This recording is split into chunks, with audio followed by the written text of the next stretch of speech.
Olá, sejam todos muito bem-vindos a mais uma edição da Mesa Quadrada, direto aqui da redação da Tribuna de Minas. Hoje a gente tem o prazer e a honra de receber Walker Campos. Yes! Bem-vindo, Walker. Walker, preparador de goleiros do Tupi, roqueiro, vocalista da Icarus Return, que ele falou que estava um pouco sem agenda, que está tendo problema com essa coisa da banda mudar, né? Tem que ficar trocando de integrante aqui e ali e tal, porque ficar no rock and roll não é fácil também não, né? Não é fácil não. Né, Walker? O que você achou aí desse confronto que o Tupi tem agora pela frente? O Tupi foi derrotado em casa pelo Bragantino no último final de semana e vai enfrentar o Fortaleza no mata-mata agora. Esse jogo do Tupi contra o Fortaleza define uma vaga na Série B de 2018. O que você achou desse adversário que vocês têm pela frente? É um adversário, né, tradicional, que vem há anos tentando o acesso, né? Sem dúvida que a camisa é pesada. Uma torcida, mas a gente já está acostumado. Eu já vim até com 2011. Superstição. Então, sem dúvida, é um adversário de qualidade, mas que a gente tem que superar. A gente chegou até aqui e agora a gente não vai refugar, né, vamos dizer assim. Vamos jogar. Diferente de 2011, o Tupi dessa vez vai decidir em casa, né? Faz o primeiro jogo em Fortaleza e decide depois em casa. O que você acha disso aí, Márcio? Pois é. Você gosta de se pegar a história? Você é supersticioso? Não gosto desse negócio de superstição, não. Acho assim. Quem acredita, tudo bem, não tem nada contra, mas eu acho que a gente não pode viver disso. O Walker está com essa de 2011, estive lá também em 2011, 60 mil pessoas lá no Mundão do Arruda. O favorito era isso. Favorito era do Santa Cruz, mas o Tupi conseguiu vencer. Aí vem aquela história, né? Decidiu com o Paysandu em casa, 2014, acabou perdendo, né? Puxa, até quando o Tupi vai viver disso? Não pode viver disso de forma alguma. Fortaleza, de fato, é um time de camisa, um time tradicional, está batendo nas portas aí há 4 decisões. Oeste, Macaé, Brasil de Pelotas e o último Juventude, não conseguiu. Mas o Tupi, é claro, também é um time que já tem um certo respeito no cenário nacional. Hoje o Tupi não é conhecido somente, é um clube centenário, e tem realmente, com quem você conversa da imprensa nesses jogos que a gente cansou de fazer fora, a gente conversa, a gente sente o respeito das pessoas pelo Tupi. O Tupi já tem realmente um certo respeito, então não tem que temer nada disso. Lógico, Fortaleza, para muitos, é o favorito. E pode ser que eles queiram realmente que o Fortaleza seja o favorito. Mas o Tupi tem aí camisa e futebol para conseguir ser. Nós somos chatos. Exatamente. Um time chato. Eu ia falar aqui que tem uma simpatia do torcedor brasileiro pelo Fortaleza e por essa luta do Fortaleza. Pô, o Fortaleza está sumido, o Fortaleza jogando Série C, tem que voltar para B e tal. Mas parece que o Tupi também tem essa simpatia, criou essa simpatia com o desempenho dos últimos anos, né? Você não acha, não? Com certeza.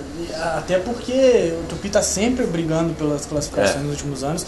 O Campeonato Mineiro não tem sido bom no início de temporada, mas durante os campeonatos nacionais da Série C, sobretudo a Série C, o Tupi tem ido bem, Série D igualmente.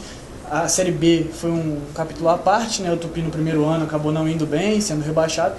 Mas eu acho que a torcida vai estar um pouco dividida aí. O Márcio estava lembrando também essa questão do Antônio Carlos, né? O técnico do Fortaleza. Ele que tirou o Fortaleza no ano passado. Estava no Juventude. Olha isso, hein? Eu brinquei aqui antes da gente começar a gravação que se o Antônio Carlos não sobe no Fortaleza, vai poder voltar no Ceará tão cedo, né? Depois de ter tirado o ano passado.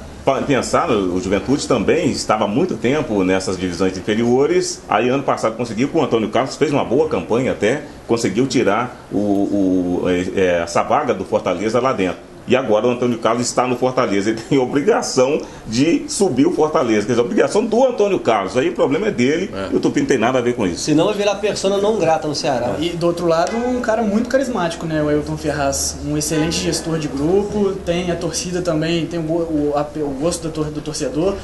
Ele prometeu cambalhota, já deu até a cambalhota, né? Mas no penúltimo jogo do Tupi da primeira fase.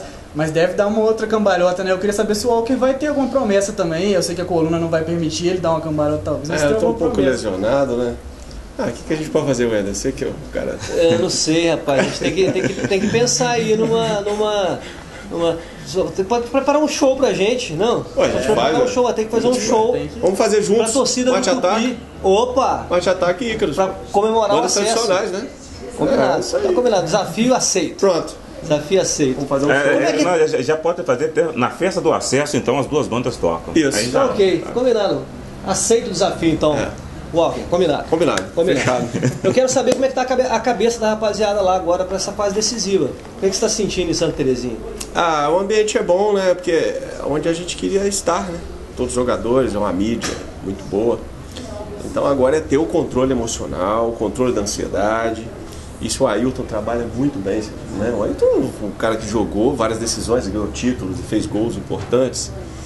Então isso aí a gente consegue, até pela experiência que a gente tem também, né, fora de campo, outras decisões, a gente consegue controlar bem isso aí. Apesar do grupo ser um pouco jovem, mas a gente tem alguns jogadores experientes que também nos ajudam nisso.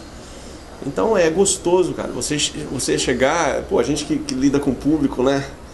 Então você chegar num lugar onde está cheio e está todo mundo ali para te assistir, você é a estrela do espetáculo. Então você vai jogar naturalmente, vai mostrar aquilo que você tem. Então, se você ter o controle emocional, o friozinho da barriga tem que ter. Como o Muricy fala, se não tiver, pode parar. Então, o frio na barriga você tem, mas você controlando o jogo, joga a responsabilidade para os caras lá. Né? E a gente controla o jogo e respeitando. Como é que você respeita? Como o Moacir Júnior sempre fala, meu amigo, você respeita o adversário jogando. Acho que não tem maneira melhor, né, de mostrar o respeito pelo adversário jogando. Que dá o que você pode. Exatamente. E você que leal. já está no Tupi há muito tempo, já acompanhou formação de elenco de vários anos. Este elenco, até nós da imprensa, a gente criticava o elenco. É um elenco que vai lutar contra o rebaixamento até o final. E o time, de fato, nos surpreendeu. Surpreendeu você também? Você que está ali dentro já há muito tempo? Assim, a gente fica surpreso, né, lógico, de forma positiva. A gente sempre acredita, porque eu acredito muito na camisa. Eu sempre falo, as pessoas, eu falei, cara, eu conheço essa camisa desde pequeno. Nós conhecemos, né? Vocês também acompanham há muitos anos. Mas eu, como convivo ali dentro, eu sei o que é capaz dessa camisa. Então, quando o jogador chega aqui e entende o que é o Tupi não é time de dar espetáculo. Raramente você vai ver o Tupi dar espetáculo. É um time guerreiro. É um time de muita força. Então ali no vestiário, aquela coisa, jogadores já criados ali como o Marcel, né, que tem esse espírito guerreiro, que incorpora isso. Por isso que às vezes eu sou meio polêmico, quando pego algum grupo tal, meio assim, aí mal que é polêmico, eu sou polêmico do bem, né? Então eu compro a briga pela instituição, entendeu? Porque eu sei o que isso aqui representa desde pequeno. Então eu visto essa camisa, é minha pele, cara. Se a gente for recordar o acesso de 2015, tem algumas coincidências. Eu acho que o Leston Júnior tinha um grupo muito na mão, assim como o Ailton tem hoje, parece ter pela cobertura que a gente faz do Tupi, né? E os jogos, as vitórias do Tupi, elas eram conquistadas por placares pequenos. O Léo Condé, por exemplo, em 2014, teve uma reta final... Só placar elástico, né? O Tupi fazia 4x0 no Mojimirim, 5x1... Enfim, conseguia placares elásticos, o que não aconteceu com o Leston Júnior, mas o acesso veio pela obediência tática que a gente vê nessa equipe do Tupi, em um time limitado, assim como é o do Tupi tecnicamente, mas que cresceu durante a competição.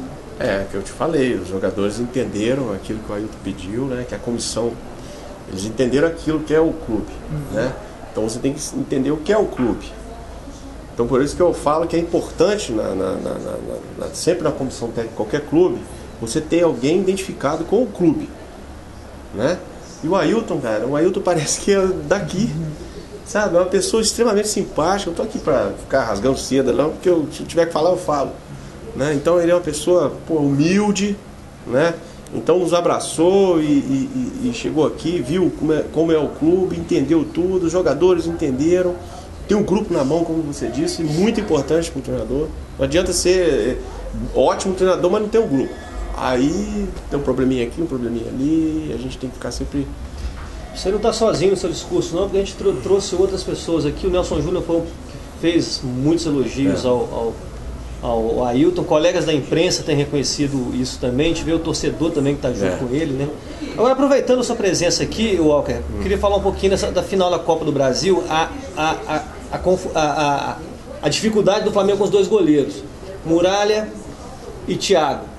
E muita gente colocando na conta da preparação deles, as falhas recentes e tal. O que você acha com relação a isso? Olha, o Vitor Hugo é um excelente preparador de goleiros, né? Há pouco tempo eu estive até conversando com ele sobre interesse em algum goleiro aí e tal. Não vou ficar falando. Aproveita que coisa tá off. aí. Não, foi coisa off. Mas ele é um excelente profissional. Às vezes é a fase e a camisa do Flamengo, né? A torcida do Flamengo é uma nação, né, cara? São mais de 40 milhões de torcedores. Então praticamente é uma seleção brasileira, né? Vamos dizer assim, entre aspas. Então a cobrança é muito grande em cima dos goleiros. E a fase, de repente, extracampo de algum goleiro, por exemplo, Muralha, não sei, a gente não vai entrar nesse assunto. Às vezes um problema particular pode estar interferindo, né? Porque a gente sabe da qualidade dele. Então se o psicológico do goleiro não estiver legal, não estiver bom, aí sem dúvida ele vai ter um bloqueio ali na hora, vai fazer o fundamento errado, né? A situação do Thiago, por exemplo, é um garoto, né? Então aquilo, é garoto, é Flamengo, mas quando for chamado tem que dar conta do recado. Mas e aí? E a pressão que estava no Muralha? Então isso cai sobre ele. E aí veio um outro goleiro que é um excelente goleiro, que é o Diego Alves, né? Onde dispensa comentários. Então isso tudo é uma carga muito grande, né? E aí tem que saber lidar com isso, cara. Mas eu acho que o trabalho do Vitor, ele não vai estar lá no Flamengo à toa, trabalhando no Fluminense, trabalhando em outras grandes equipes. Então, de repente é igual, métodos são métodos, né? Eu tenho meu método de trabalho. É igual eu falo às vezes com os estagiários que estão comigo, o Negrete, né, o Marcos Sobreira também, que é um menino lá do esporte, está fazendo quinto período de educação física, eu sempre falo com eles. É que você não pode abandonar a sua criatividade. Você tem que analisar, ter aquela visão, saber o que está acontecendo, saber intervir, saber ouvir, saber falar, isso tudo você tem que saber. Não é só simplesmente chutar bola. Chutador de bola, você pega o chutador de bola, você vê treino, você pega treino na internet, você vai dar um monte de treino. Agora, você tem que saber identificar, tá errando aonde? Aí você tem que saber falar, o fundamento tal tá errado, sua pegada não tá legal, sua queda lateral, de repente você tá pisando para trás, tá causando desequilíbrio, tá deitando antes. Então isso tudo você tem que analisar. E você tem que saber também o que tá passando na cabeça do goleiro. O que aconteceu com o Thiago, aquela bola, né, vai aqui uma crítica já técnica, né? Não ao goleiro. Ele fez a opção errada, né? Ali era uma bola que era para entrar nela, que eles chamam de entrada, né? Ou encaixe. Ele optou por saltar. Então ela passou da linha da bola até bateu. Aí não deu a pegada necessária, aí sobrou. Mas enfim, isso de repente é um controle emocional. A psicologia, eu diria que 80% aí é fundamental. Nada como ouvir o especialista, não? Pra gente poder fechar, eu quero os palpites dos senhores para o jogo mais importante da semana: Botafogo e Grêmio. E aí, Márcio, quem leva melhor? Inspirado no resultado de ontem, da vitória de 2-0 do Botafogo sobre o mistão do Flamengo. E na derrota do Grêmio pro Vasco. Derrota do Grêmio pro Vasco da Gama. Mas o Grêmio é mais cascudo nessa questão de mata-mata, né? Eu acho que o Grêmio, até por essa derrota, poderia ter se aproximado um pouco mais do Corinthians em relação ao brasileiro. 4 pontos. Eu acho que dá Grêmio, né? Porque o Grêmio é mais cascudo. No confronto ou no jogo de quarta-feira? Não, acho que no confronto em geral. Acho que nos dois o Grêmio acho que tem condições de ganhar. Porque o Grêmio, nessa questão de mata-mata, acho que o Grêmio é muito difícil. Tanto que ele estava na Copa do Brasil, Libertadores, ele acho que priorizou um pouco mais a Libertadores. Porque ele perdeu para o Cruzeiro nos pênaltis, quer dizer, poderia ter avançado na Copa do Brasil. Acho que o Grêmio avança em cima do Botafogo. Nelson Júnior deve ficar nervoso, né? Mas deve avançar. Ô, Nelson. E você, eu só queria completar, desculpa, claro. sobre a questão da criatividade, desde que seja de forma objetiva no trabalho, tá? Senão fica uma coisa criativa, mas ficou assim meio... Que não funciona, não adianta. Então tem que ser coerente. Com relação ao Grêmio e Botafogo. Grêmio e Botafogo, acho que o Botafogo tem até o Emílio Fara, é um grande amigo que eu tenho, nós trabalhamos juntos, é um auxiliar. É um time muito bem montado, né? Então, um padrão tático, né? Muito bem definido, jogadores aplicados. Eu acho que esse primeiro jogo vai dar empate, cara. Vai dar 1-1. E no confronto? No confronto? Assim... Você vai encontrar com o Nelson Júnior. O Nelson é meu amigo, né? O Nelson, desculpa, vai dar Grêmio. Eu tô com o Walker, empate no primeiro jogo e Grêmio no segundo, o Grêmio passa. Apesar de eu estar torcendo pro meu amigo Emílio Faro, mas eu acho que vai dar Grêmio. Eu também aposto no Grêmio, eu acho que esse primeiro jogo... Acho que eu vou com vocês no empate nesse primeiro jogo, eu acho que o Grêmio fatura essa também, a gente volta aí.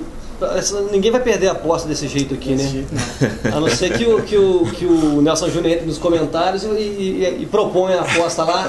A gente fica por aqui dessa vez. Quer falar, Bruno? Não, o Corinthians perdeu mais uma, né, pra alegria do Márcio. E aí, Márcio? Mas aí o Atlético não ganha, o Palmeiras não ganha. Não, o Atlético tá fora da jogada. O Atlético não tá na jogada, não. Mas é o Santos. Eu tinha dito que nem tanto o Grêmio, por conta dessa questão da Libertadores, mas o Santos, que é um time, apesar de estar na Libertadores também, mas é um time que pode aí conseguir se aproximar do Corinthians, e acho que vai conseguir isso também. Os 2-0 ficou barato pro Corinthians, na verdade. Pô, que bola que bateu o Bruno Henrique. Barato. Então acho que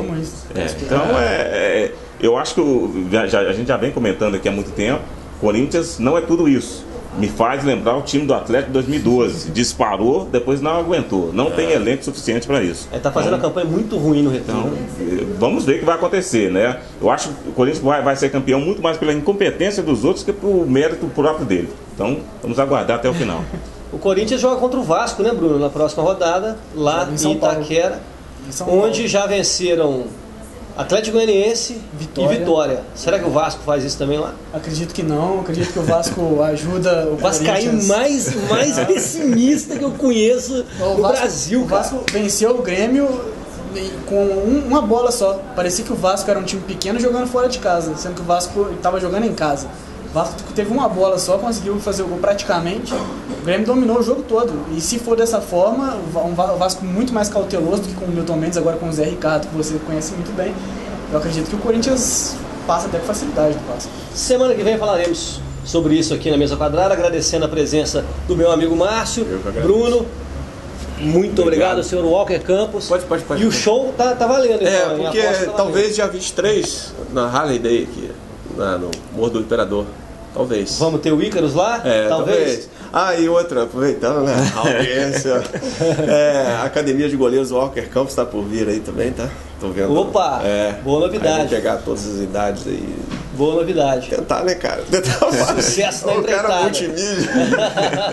E agradecer a comissão técnica do clube, a todos lá do Clube do Tupi lá, que os jogadores são fantásticos lá, a turma é muito boa. E nós agradecemos a presença. Semana que vem a gente está de volta para poder falar de mais esporte aqui na redação da Tribuna de Minas. Até lá.